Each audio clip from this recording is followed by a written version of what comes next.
Hi, I'm here today with Stephanie Caro via Skype, and she is from Puerto Rico and Dominican Republic. I'm going to ask her a few questions, and I hope you enjoy. Hey, Stephanie. Hi. Can you let our viewers know your name and where you're from, even though I've said it? My name is Stephanie Caros. I'm Puerto Rican and I'm also Dominican. Okay, nice. And I believe that you, because of that, I know some people, they probably assume just because, Puerto Rico and Dominican Republic are places that basically speak Spanish, that because they're all Latino, they basically do the same things. It's all the same stuff. Pretty much, that's how it usually goes for almost all Hispanic nationalities. They usually group us all into one group, which, I mean, in a sense, it makes sense to group us all, but in another sense, it's like we're all individual. We each have our own history, so it goes either way. And so, because of this difference, can you name some of the differences and similarities between Puerto Rican and Dominican culture? Well, I mean, in Puerto Rican and Dominican culture, like, those two countries per se tend to have a lot of similarities, where, like, since they're both in the Caribbean, they have very common history, have very common culture. But if you were to put Dominican or Puerto Rican against almost like a South American country or Central American, in that sense it will be very different, seeing that being Puerto Rican and Dominican means you have more of an African descent to you, so a lot of our culture is based off of African culture. Okay. So, yeah, so that's one difference. But in Puerto Rican and Dominican in particular, or at least where my family is from, Dominican Republic tends to have more of a variety of different types of people, like in skin tone and just like looks and everything, since it's a big mix of cultures between European, Indian, there's even some French too. Okay. And also with black, while Puerto Rico, where my family's from, is more based, like, we tend to look more European, since it was more of Italian and Jewish descent in that sense. So that's one difference. But when it comes to food and music, it's pretty much almost the same. Okay. How do you think, especially when you mentioned that, if from one side you have like from both sides you have an African influence, but because of one of your sides you kind of have more European physical features. Yeah, and so I have more of the Puerto Rican physical features of my family, which we tend to look more Italian, more Sicilian, more in that type of aspect, but yeah. And how do you think that's affected your life in America? I mean, because you were born here, but wait, you were born here, right? Yes, I was born here. Okay, because you're born here, but like, do you think that sometimes when people see you, that they expect like a certain amount of, like, they try to generalize you and put you with certain characteristics, or things like that? I know, like, especially growing up in New York, when I grew up, the place where I grew up in New York, I grew up in the Bronx for 12 years, and the place where I lived at, and especially my school, it was very dominated by Hispanics, and it wasn't just, it wasn't a very good mixture of Hispanics. I mean, not that it's a bad mixture, but it wasn't more like all Hispanics all together. It was just like a very big group of Caribbean Hispanics, so everyone was Puerto Rican and Dominican. And in that sense, a lot of the Puerto Ricans and Dominicans that were there, even though my family may look more on the Italian side, like in my Puerto Rican side, not all Puerto Ricans are that white, so we're even considered very white for Puerto Rican status.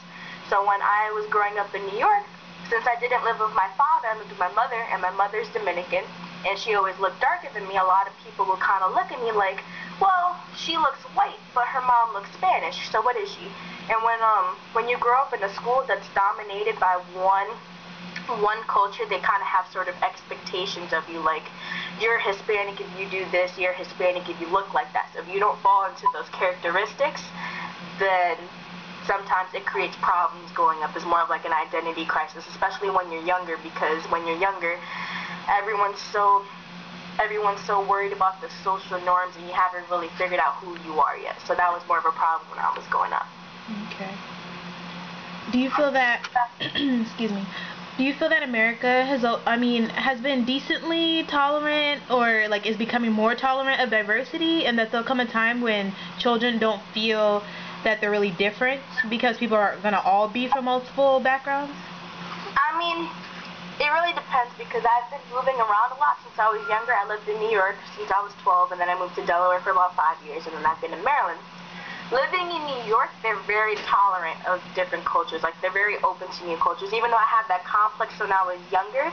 But even so, it was still, like, there was a lot of variety of different people, but that's just because it's New York. There's so many people go to New York for that variety because there's so many different people, so many different ways to live life, so they're very open to that. So, like, you could have a whole different way of life that they've never seen before, but they wouldn't be surprised because there's so many people like that in New York that it just makes it a good experience. Rather than when I lived in somewhere like in Delaware, there's not a high majority of Hispanics there, and it's very not segregated, but especially when you go into school, like I think when you're younger it's worse. Like especially like within high school and middle school it's worse. So it was either the white kids would hang out with the white kids, and then the black kids would hang out with the black kids. So if you were Spanish, you kind of fell in this gap in between, and especially since I was a white Spanish person, it was weird because I was too white to hang out with the black people, yet apparently I was too ghetto to hang out with the white people. So it's like, well, if I can't go into either, what is there left to fit into? Exactly. So, yeah, so that was more like in Delaware. Rather, when I moved into Maryland, the school I went to, even though it was a majority black school, but just it being Maryland, is a lot more open to different ethnicities. So like the high school I went to in Maryland was very open. It wasn't very cliquish within the race status. Like they didn't really have cliques based on race. Actually, we didn't really have cliques like that at all. So it really depends where you're from. Like I just think some states are more open to it than others, but it has been improving throughout the years, but not at a dramatic rate for more of the suburban states, I would say. Okay. So do you feel that in your daily life you're able to mix your two cultures and be able to share some of that with other people? I mean, now that I've gotten older, it's kind of like I am Hispanic, but that's not all I am. I'm a mixture of everything. Like, even though I'm Hispanic, like, this is something that's weird in my family, because being Hispanic, you kind of have an identity crisis where it's like, either they see you as the Hispanic that's no longer Hispanic because you're Americanized, or you're the type of Hispanic who's completely immersed in their culture and has this almost like pride, but it's this over pride, this egocentric pride. So like I know at least with my family, like I'm Hispanic, but I love Asian culture. I love Asian culture, I love African culture, I just love learning a lot of different things about all different types of cultures. But lately I've been into Asian, Korean, Japanese, or whatever. So like whenever I talk to my family, they kind of, it's something out of the ordinary for them. Yeah. So it kind of makes people view you different a little bit, because it's like, well, Hispanics usually don't do that, If you're Hispanic, you should be talking Spanish, doing what Spanish people do. But since I'm older, it's more of having a level of confidence in this point in yourself that you don't really worry about what other people think about you at this point. So you're worried about yourself, how you want to make yourself happy. You learn to live for yourself rather than living for others and fitting into their social norms. Actually, my last question was going to be, like, since you've come from a family that's actually said, okay, we want you to embrace the fact that you're Puerto Rican and Dominican, and instead of saying, oh no, be only on one side, like, what would your advice be for people who, let's say there are parents out there or kids who come from that kind of background, or know they're going to have children from that mixed background, and they know, but they're kind of confused. They're like, okay, should we just try and say, push them on to one side, or should we let them do everything, What would you say to them? For me, it was easier just because I am Puerto Rican and Dominican, and they're both Caribbean countries, as I said before, so they have a lot of similarities. So for me, that wasn't that difficult, because since, like, nowadays, both sides get along pretty well. They kind of consider themselves almost as one group, like we're the Caribbean Hispanic group. While back in the day, I remember when I was younger, people were like, you're Puerto Rican and Dominican, because in New York they would have a lot of fights and stuff like that. But it was already at that phase where it was already dying down, so it didn't really become an issue.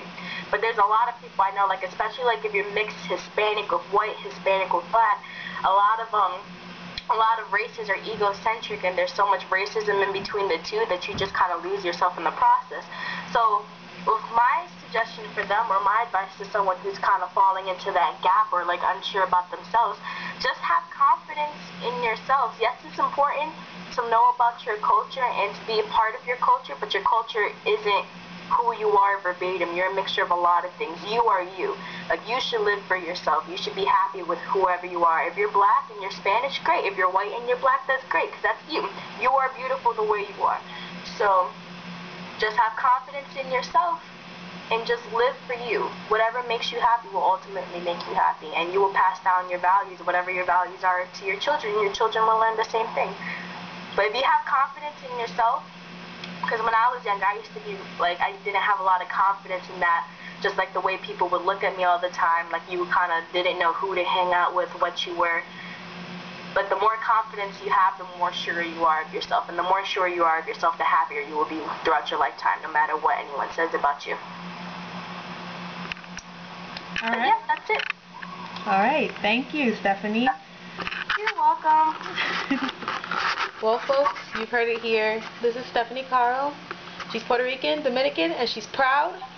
And if you are looking out there for some way to make you feel closer to your own culture, I mean, take advice from her. Embrace it. Love yourself. Okay. Bye.